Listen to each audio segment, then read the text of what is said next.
घूमे झिझिया रे, माथा बाप लेके घूमे झिझिया रे,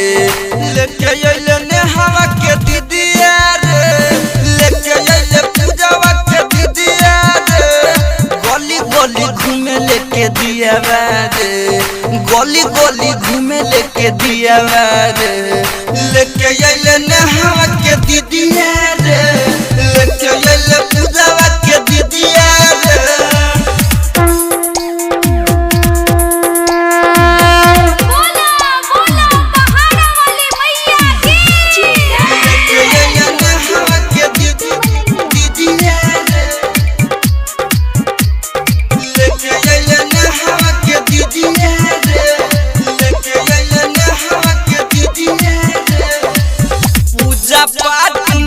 सबसे पहले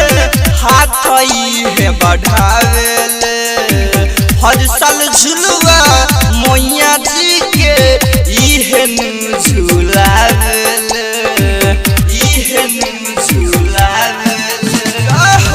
पूजा पाठ में सबसे पहले हाथ है बढ़ावेले, हर साल झूला मैया जी के इहन लगावेले, जाने सब ई पूजा के विधिया रे, जाने सब ई विधिया रे, लेके अइले नेहावा के दीदिया रे, लेके अइले पूजावा के दीदिया रे, गली गली घूमे लेके दियावा रे, लेके अइले नेहावा के दीदिया रे, लेके अइले पूजावा के दीदिया रे।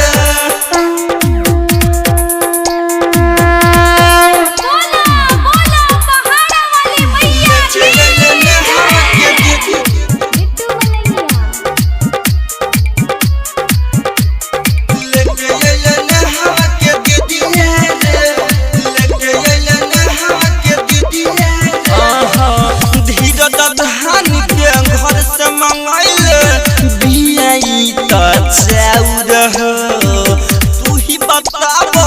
परवीन रंजन कैसन बारे बाउरह, कैसन बारे बाउरह, धीरज धानी के घर से मंगैले बियाई तो चाउरह, तू ही बताबो परवीन रंजन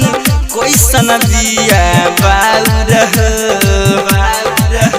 कहे हल तो कृष्ण के निधिया रे, कहे हल तो कृष्ण के निधिया रे, अल्लाह